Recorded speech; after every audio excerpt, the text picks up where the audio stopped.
Hi, I'm Tom Fitton, President Judicial Watch, with our special weekly Facebook Live update, giving you a report on Judicial Watch's anti-corruption activities here in Washington, D.C. We are not slowing down. I know Congress is gone now, or is about to leave and won't be back till January, but Judicial Watch's litigation and investigations continue.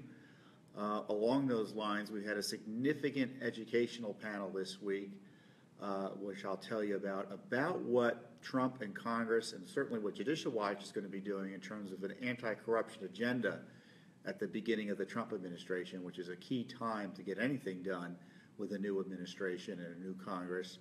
And then we have a new filing over the Clinton email issue, which you'll be interested to learn about, whether the videotapes of the depositions we took of those top Clinton officials, whether they should be released to the public. So interesting news there. And then some outrageous details about Obama's travel abuses. And once again, Judicial Watch is leading the way on curtailing government corruption and exposing abuse there. Looks like even Mr. Trump may be taking up the fight there with his criticism of the cost of Air Force One. But first, the first 100 days, the anti-corruption agenda. And of course, the first 100 days is a shorthand version of what's going to happen in the first few months of the Trump administration, essentially until Congress goes home in August, which I guess is more than 100 days.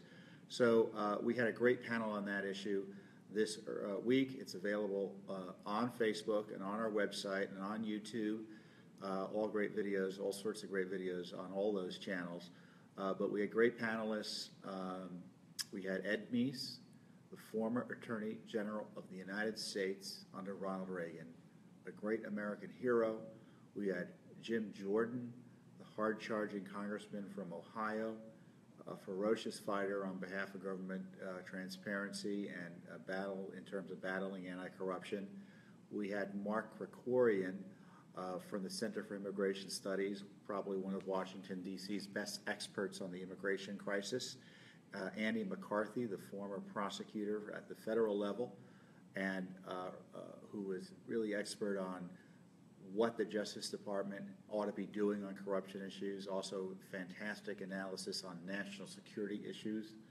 Also, last but not least was Ramona Kotka, who is one of our top attorneys here at Judicial Watch, who's been in the center of the storm in these various cases we've been pursuing, whether it be the IRS or Benghazi or the Clinton email scandal. And it was a great panel. You can view the entire panel on the internet on Facebook here, as I said. And just quickly, you know, Jim Jordan made headlines during the panel because he announced that he and his colleagues in the House Freedom Caucus, which is the conservative rump group of Republicans in the House, were going to push for Koskinen's impeachment. Koskinen being the commissioner of the IRS appointed by President Obama, who is being impeached because he lied to Congress about Lois Lerner's deleted emails. And as you might imagine, the Republican leadership doesn't want to impeach. They don't want to do much in the way of battling corruption. They've proved that time and time again. So they essentially had 2 or 3 days to deal with this issue.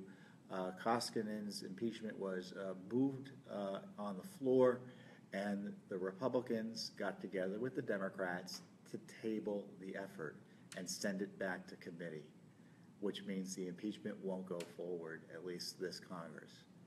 So if you want to know why corruption is a big issue and why the American people are angry about it, it's because it's protected by both parties. You had Republicans in Congress working with Democrats to protect Obama's corrupt IRS commissioner and not deal with the fact that the First Amendment was torn asunder by this Obama gang, and they lied to Congress about it, and they lied to the American people about it to cover up what went on, at least with Lois Lerner's emails that you remember were deleted, then not deleted, and then they were destroying backup tapes at the IRS. It was a complete mess, and Koskinen made the decision not to tell Congress about that in a timely way, and misled Congress for sure. And now the response from the Republican leadership was, we can't do this because if we vote for Koskinen's impeachment, it means it has to go to the Senate, and we can't distract the Senate from doing all the good work it needs to do next year, which is baloney. An impeachment proceeding can be conducted via committee investigation, or it's essentially the committee of a Senate can do the work for impeachment and then present the findings at a really brief trial. So there's no distraction of any real import by the Senate. And so the fact that Republican leadership was pushing that, despite it being absolutely false, tells you that there's a lot of work to be done in terms of battling corruption. And getting back to the panel itself, we were talking about immigration. We were talking about the national security impact and taking on the Islamist influence here in the United States, the terrorist operations that have fronts here in the United States. We were talking about, General Meese made some excellent points about the Justice Department needs to end the war on police. The immigration issue, there are half a dozen proposals that Mark Krikorian issued during our panel that need to be pursued in terms of stopping the rule of law crisis on immigration. And then Ramona Kotka, our lawyer, pointed out how important it was to continue our litigation, whether it be in the IRS, whether it be on Benghazi or the Clinton emails. So it's a powerful panel, and I encourage you to look at it. And rather than tell you what's in it, you should watch it yourself. It's an hour long, so it won't take a lot of time. And if you get bored by whatever I'm saying in the beginning of it, just cut forward to our excellent guests. But I think you'll enjoy it, generally speaking. Speaking of Clinton emails, we're not giving up on that. Now, back when we were deposing the Clinton officials from the State Department, her aides, and current officials at the State Department, her aides being Cheryl Mills and Yuma Abedin, who have since left, we videotape all these depositions as a matter of course. So you can see the transcript of the depositions of Cheryl Mills and Yuma Abedin and such. But because Abedin and Mills and others, or Mills specifically, objected to these depositions being put out there on video, the court agreed and at least temporarily sealed them. So meaning you can't see what went on. And as you know, a picture is worth 1,000 words. And one of the big reasons, I think the essential reason the court did that was because Mills made the point that, well, we don't want these depositions to be used in commercial advertisements during the campaign. Our offices are near a train track, so you'll hear a train going by. And obviously the campaign's over, so there's no danger of these videos showing up in campaign commercials. And this is what we wrote in our brief we filed this week to convince the judge to now make these deposition videos available to the American people. The public has a right to know, this is what the court said, the details related to the creation, purpose, and use of the ClintonEmail.com system. Because the public has a right to know, the audio-visual recordings of the depositions in this case must be unsealed. The sole reason for sealing the recordings in the first place was to avoid misuse during the 2016 campaign season. Now that the election is over, the reason obviously no longer exists. Prior to her deposition, Cheryl Mills moved for a court seal on the audio-visual recordings of her deposition.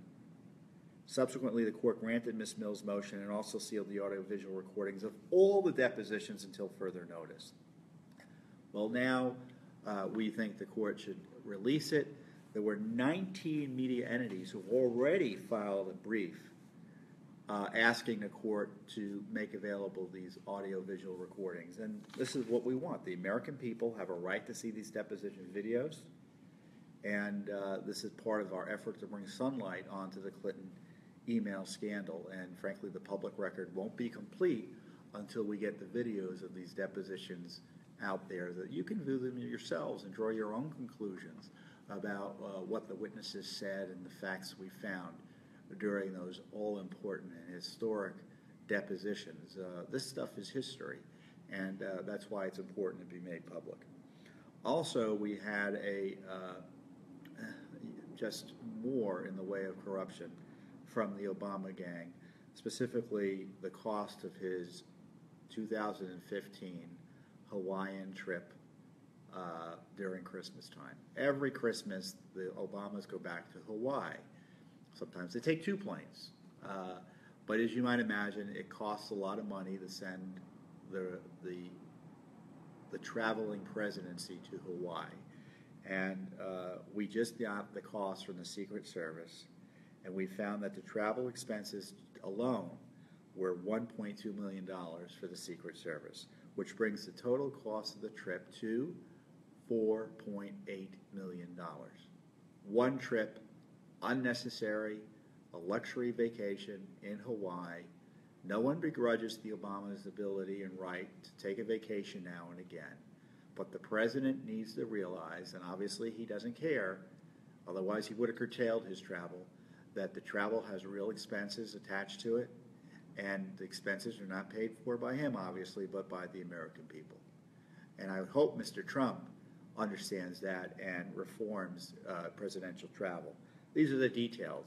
Hotel and lodging costs were just $1 million. Secret Service spent $165 grand on car rentals. Air and rail expenses were $67 grand.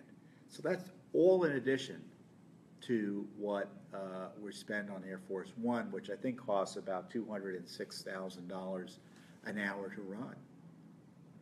And I wonder if Trump saw this material, because you notice this week he said he wanted to cancel the contract for new Air Force Ones, which is currently with Boeing.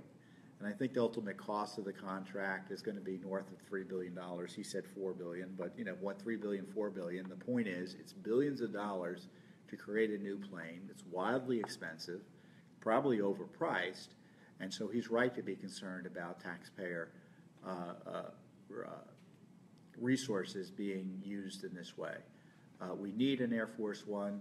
The president needs some way to be in contact with the military in a national security crisis. But is it cost $3 or $4 billion? My guess is that's a kind of an overpriced piece of equipment, and we can get what we need to get accomplished in terms of protecting the president and his family, securing and making sure that the chain of command continues during a national security crisis. In his role as commander-in-chief, he can run things from the plane, and I just can't imagine we have to spend as much as being proposed to update Air Force One and create new planes. So this is a big issue. We've now figured out, and this again, just the tip of the iceberg, at least $85 million now in travel costs during the Obama presidency.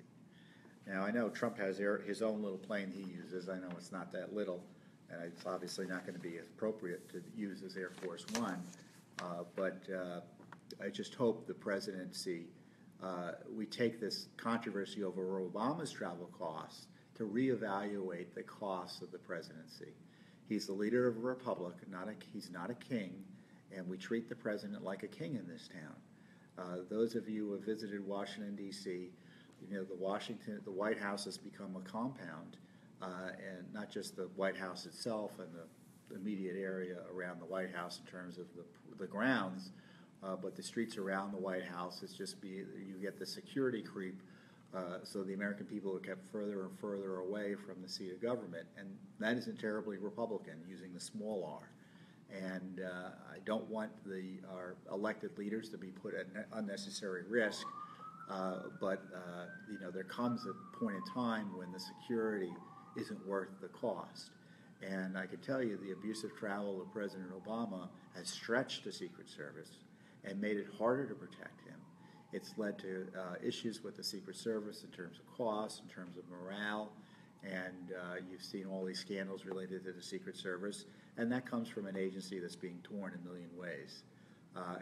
This is going to have to be on the list for President Trump. I've always said there are so many fires on the horizon, not just set by Obama, but just generally out there because of this big out-of-control government.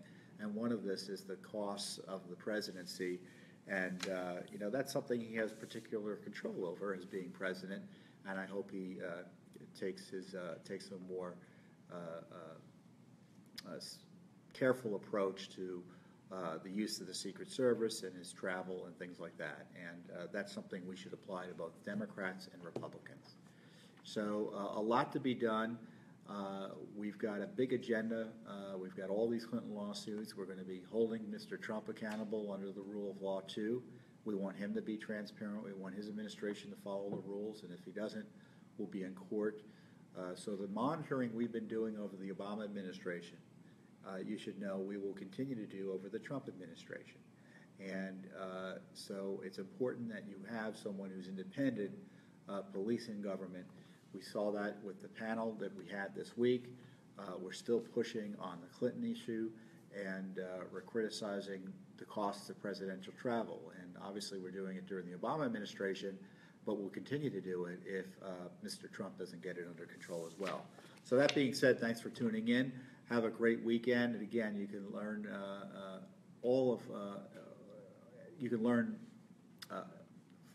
you can find more details and everything I'm talking about, obviously on our Facebook page here, on Twitter, and on the internet at judicialwatch.org. Oh, wait, and before I go, 2 great stories on our website. One on the EB-5 scandal, which is a scandalous immigration visa program that big government politicians like Chuck Schumer's gang in New York benefit from. Look forward to Micah Morrison's investigative bulletin blog. And over on Fox News, my colleague Chris Farrell, who's our Director of Investigations and Research, has a great piece on the threat, the mortal threat that the Mexican drug cartels pose to the American way of life. It's a piece well worth reading, so we'll be obviously linking that here on Facebook as well. That anti-corruption panel video is also on this page as well, so you can look for that there. So again, thanks again. We'll see you next week.